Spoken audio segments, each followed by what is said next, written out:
Welcome to Dehamrita YouTube channel. Please subscribe, like and share. ಬನ್ನಿ friends, ಇವತ್ತು ಹಸಿ ಬಟಾಣಿ ಹಾಗೂ ಮಸಾಲೆನ ಹಾಕಿಬಿಟ್ಟು ನಾವು ಮಸಾಲೆ ಚಿತ್ರಾನ್ನನ ಯಾವ ರೀತಿ ಮಾಡೋದು ಅಂತ ಹೇಳಿ ಈ ವಿಡಿಯೋದಲ್ಲಿ ತೋರಿಸ್ತಾ ಇದ್ದೀನಿ. ಕೆಲಸಕ್ಕೆ ಹೋಗುವಂಥವರಿಗೆ ಹಾಗೆ ಬ್ಯಾಚುಲರ್ಸ್ಗೆ ಕ್ವಿಕ್ಕಾಗಿ ಅತಿ ವೇಗವಾಗಿ ಆಗುವಂಥ ಹಸಿ ಬಟಾಣಿ ಹಾಕಿಬಿಟ್ಟು ಮಸಾಲೆ ಚಿತ್ರಾನ್ನ ತೋರಿಸ್ತಾ ಇದ್ದೀನಿ. ಈ ಹಸಿ ಬಟಾಣಿಯನ್ನು 2ರಿಂದ 3 ಸಾರಿ ನೀರಲ್ಲಿ ನೀಟಾಗಿ ವಾಶ್ ಮಾಡ್ಕೊಂಡು ತಗೊಂಡ್ಬಿಡೋಣ. ಆನಂತರ ಇದಕ್ಕೆ ಮಸಾಲೆನ ರೆಡಿ ಮಾಡೋದು ಹೇಗೆ ಅಂತ ತೋರಿಸ್ತೀನಿ. ನಾನು ಗ್ರೇವಿಗೂ ಹಾಗೂ ಮಸಾಲೆ ಚಿತ್ರಾನ್ನಕ್ಕೂ ಎರಡಕ್ಕೂ ಕೂಡ ನಾನು ವಾಶ್ ಮಾಡ್ಕೊಳ್ತಾ ಇದ್ದೀನಿ.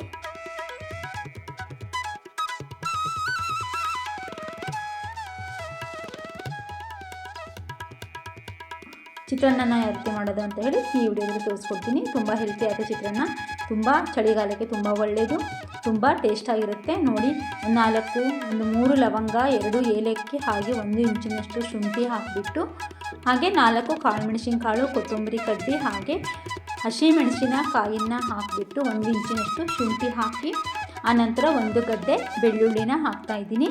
ಇದನ್ನು ನಾವು ಒಂದು ರೌಂಡು ಸ್ವಲ್ಪ ಟರ್ಮರಿಕ್ ಪೌಡರ್ ಅಂದರೆ ಅರಿಶಿನ ಪುಡಿಯನ್ನು ಹಾಕಿಬಿಟ್ಟು ಒಂದೇ ಒಂದು ರೌಂಡು ಇದನ್ನು ಮಿಕ್ಸಿ ಹಾಕ್ಕೊಂಡು ಬಂದುಬಿಡ್ತೀನಿ ನಾನು. ಇವಾಗ ಇದು ಗ್ರೈಂಡ್ ಮಾಡ್ಕೊಂಡು ಬಂದಾದಮೇಲೆ ನಾವು ಇವಾಗ ನೆಕ್ಸ್ಟು ಇದನ್ನು ತೆಗೆದಿಡೋಣ. ಗ್ರೈಂಡ್ ಮಾಡಿದ್ದನ್ನು ಸೈಡಿಗೆ ಎತ್ತಿಟ್ಬಿಟ್ಟು ನಾವು ಒಗ್ಗರಣೆನ ರೆಡಿ ಮಾಡ್ಕೊಂಡ್ಬಿಡೋಣ. 2ರಿಂದ 3 ಟೇಬಲ್ ಟೀ ಸ್ಪೂನಷ್ಟು ಎಣ್ಣೆ, 1/2 ಟೇಬಲ್ ಟೀ ಸ್ಪೂನಷ್ಟು ಸಾಸಿವೆ, ಸ್ವಲ್ಪ ಜೀರಿಗೆನ ಹಾಕಿಬಿಟ್ಟು ಇದನ್ನು ಸ್ವಲ್ಪ ಎಣ್ಣೆಯಲ್ಲಿ ಫ್ರೈ ಮಾಡ್ಕೊಳ್ಳೋಣ. ಆನಂತರ ಕರಿಬೇವಿನ ಸೊಪ್ಪು, ನಂತರ ಉದ್ದುದ್ದ ಹೆಚ್ಚಿಟ್ಟಂತಹ ಹಸಿಮೆಣಸಿನಕಾಯಿನ ಹಾಕಿಬಿಟ್ಟು ಒಂದು ಸ್ವಲ್ಪ ನಾವು ಎಣ್ಣೆಯಲ್ಲಿ ಫ್ರೈ ಮಾಡ್ಕೊಳ್ಳೋಣ. ಇದಾದ ನಂತರ ಉದ್ದುದ್ದಕ್ಕೆ ಹೆಚ್ಚಿಟ್ಟಂತಹ ಈರುಳ್ಳಿ, ನಿಮಗೆ ಯಾವ ಶೇಪಲ್ಲಿ ಬೇಕೋ ಆ ಶೇಪಲ್ಲಿ ನೀವು ಇದನ್ನು ಕ್ರ್ಯಾಪ್ ಮಾಡ್ಕೋಬೋದು. ನೆಕ್ಸ್ಟ್ ಬಂದುಬಿಟ್ಟು ಈರುಳ್ಳಿ ಮತ್ತು ಹಸಿಮೆಣಸಿನ್ಕಾಯಿ ಇದೆಲ್ಲ ಒಂದು ಸ್ವಲ್ಪ ಹಸಿ ವಾಸನೆ ಹೋಗೋ ತನಕ ಸ್ವಲ್ಪ ಫ್ರೈ ಮಾಡ್ಕೊಳ್ಳಿ.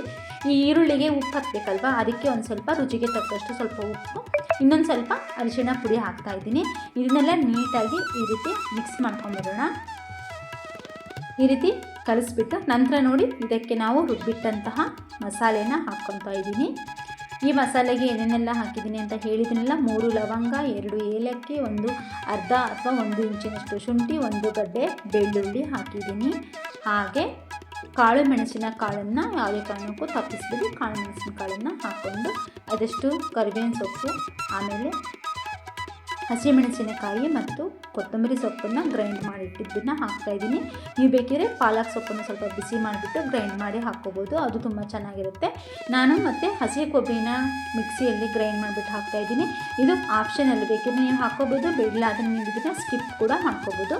ನೋಡಿ, ಕ್ವಿಕ್ಕಾಗಿ ಬ್ಯಾಚುಲರ್ಸ್ಗೆ ಹಾಗೆ ಕೆಲಸಕ್ಕೆ ಹೋಗೋರಿಗೆ ತುಂಬ ಈಸಿಯಾಗಿ ಕ್ವಿಕ್ಕಾಗಿ ಬೇಗ ಆಗಿಬಿಡುತ್ತೆ ಈ ಮಸಾಲೆ ಚಿತ್ರಾನ್ನ. ಒಮ್ಮೆ ಇದನ್ನು ಮಾಡಿ ನೀವು ಸವಿದು ನೋಡಿದ್ರೆ ನಿಮಗೆ ಮತ್ತೆ ಮಾಡಿ ನಾವು ಊಟ ಮಾಡಬೇಕು ಅಂತ ಅನಿಸುತ್ತೆ. ಬೆಳಗ್ಗೆ ಟಿಫನಿಗೆ ತುಂಬ ಚೆನ್ನಾಗಿರುತ್ತೆ, ಹಾಗೆ ಲಂಚ್ ಬಾಕ್ಸ್ಗೂ ತುಂಬ ಚೆನ್ನಾಗಿರುತ್ತೆ. ನಾನು ಇವಾಗ 1 ಕುದಿ ಕುದಿಸ್ಕೊಂಡಂತಹ ಹಸಿ ಬಟಾಣಿಯನ್ನು ಇದಕ್ಕೆ ಹಾಕಿದೆ. ಇದು ಸ್ವಲ್ಪ ಹಸಿ ವಾಸನೆ ಹೋಗೋ ತನಕ ನೀಟಾಗಿ ಸ್ವಲ್ಪ ಇದು ಎಣ್ಣೆಯಲ್ಲಿ ಫ್ರೈ ಆಗಲಿ, ಒಂದು ಸ್ವಲ್ಪ ಕುದಿಸ್ಕೊಂಡ್ಬಿಡೋಣ. ಇದೆಲ್ಲ ಕುದ್ದಾದ್ಮೇಲೆ ಬಣ್ಣ ಬದಲಾಗುತ್ತೆ. ಇದಾದ ನಂತರ ನಾವು ಇದನ್ನು ಸೈಡಿಗೆ ಎತ್ತಿಟ್ಕೋಬೋದು. ನೀವು ಬೇಕಿದ್ರೆ ಹಸಿ ಕೊತ್ತಂಬರಿ ಅಥವಾ ಕರಿಬೇವಿನ ಸೊಪ್ಪನ್ನು ನೀವು ಹೆಚ್ಚಿ ಬೇಕಿದ್ರೆ ಮೇಲೆ ಹಾಕ್ಕೋಬೋದು ಫ್ರೆಂಡ್ಸ್.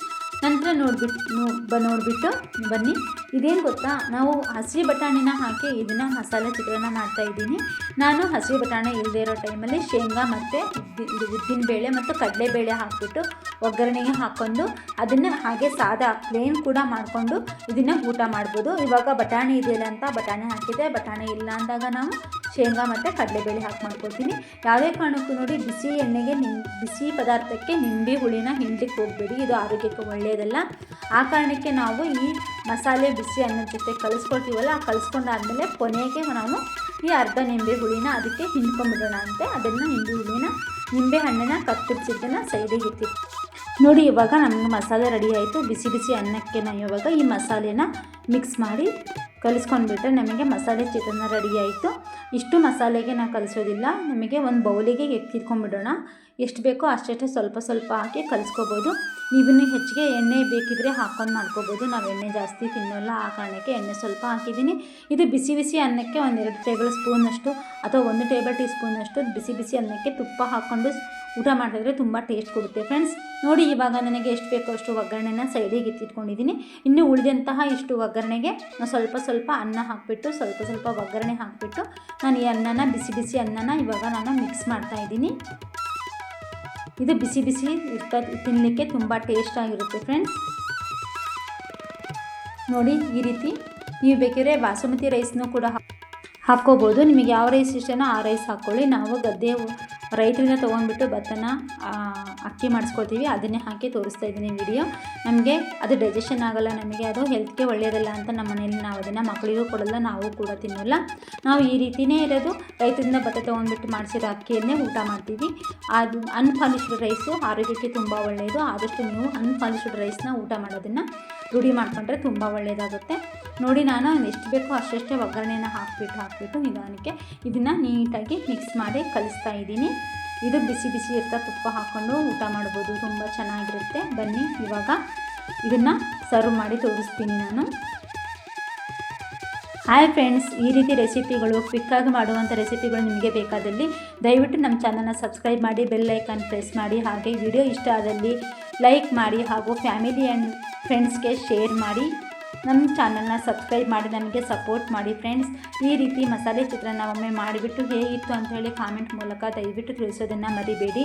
ಲಾಸ್ಟಿಗೆ ಕೊನೆಗೆ ಸ್ವಲ್ಪ ನಿಂಬೆಹಣ್ಣು ಹುಳಿಯನ್ನು ಹಿಂಡ್ಬಿಟ್ಟು ಮಿಕ್ಸ್ ಮಾಡಿದರೆ ನಮಗೆ ಮಸಾಲೆ ಚಿತ್ರಾನ್ನ ಊಟಕ್ಕೆ ರೆಡಿ ಆಯಿತು. ನೋಡಿ, ನಾನಿವಾಗ ಸರ್ವ್ ಮಾಡಿ ತೋರಿಸ್ತಾ ಇದ್ದೀನಿ. ತುಂಬ ಚೆನ್ನಾಗಿ ಬರುತ್ತೆ. ನೋಡಿ, ನಾನು ಈ ರೀತಿ ಮಸಾಲೆ ಚಿತ್ರಾನ್ನ ಇವಾಗ ರೆಡಿ ಆಯಿತು. ಇದಕ್ಕೆ ಬಿಸಿ ಬಿಸಿ ತುಪ್ಪ ಹಾಕಿ ಸೇವನೆ ಮಾಡೋದ್ರಿಂದ ನಮಗೆ ಡೈಜೆಷನ್ಗೆ ಪ್ರಾಬ್ಲಮ್ ಆಗೋಲ್ಲ, ತುಂಬ ಚೆನ್ನಾಗಿರುತ್ತೆ. ತುಪ್ಪನ ಡೈಲಿ 1-2 ಟೇಬಲ್ ಟೀ ಸ್ಪೂನಷ್ಟು ಆರೋಗ್ಯ ಬೇಕು ಅಂದರೆ ನಮಗೆ ತುಪ್ಪ ಬೇಕೇ ಬೇಕು ಫ್ರೆಂಡ್ಸ್. ಆರೋಗ್ಯಕ್ಕೋಸ್ಕರ ನಾವು ತುಪ್ಪ ತಿನ್ನಲೇಬೇಕು. ಮಂಡಿ ನೋವು ಹಾಗೆ ಬುದ್ಧಿ ಚುರುಕಾಗಲಿಕ್ಕೆ ಹಾಗೆ ಬೇರೆ ಎಲ್ಲ ಕಾರಣಗಳಿಗೂ ಕೂಡ ಡೈಜೆಷನ್ ಪ್ರಾಬ್ಲಮ್ಮು ಇರೋರು ಹಾಗೆ ಮಲಬದ್ಧತೆ ಇರುವಂಥವರು ತುಪ್ಪನ ಖಂಡಿತವಾಗ್ಲೂ ಸೇವನೆ ಮಾಡಬೇಕು. ಬನ್ನಿ, ಈ ರೀತಿ ಚಿತ್ರಾನ್ನನ ಚಳಿಗಾಲಕ್ಕೆ ಕಾಳು ಮೆಣಸಿನಕಾಳು ಹಾಗೆ ಬೆಳ್ಳುಳ್ಳಿ ಶುಂಠಿ ಹಾಕಿಬಿಟ್ಟು ಮಾಡಿದಂತಹ ಈ ಚಿತ್ರಾನ್ನ ಸೇವನೆ ಮಾಡೋದ್ರಿಂದ ನಮಗೆ ಯಾವುದೇ ರೀತಿಯ ಕೆಮ್ಮು, ಶೀತ, ಜ್ವರದಂತಹ ಕಾಯಿಲೆಗಳು ನಮ್ಮಿಂದ ದೂರ ಆಗುತ್ತೆ. ಹಾಗೆ ರೋಗ ನಿರೋಧಕ ಶಕ್ತಿ ಕೂಡ ತುಂಬ ಹೆಚ್ಚಾಗುತ್ತೆ. ಈ ರೀತಿ ಮಸಾಲೆ ಚಿತ್ರಾನ್ನ ಒಮ್ಮೆ ಟ್ರೈ ಮಾಡಿ ಫ್ರೆಂಡ್ಸ್.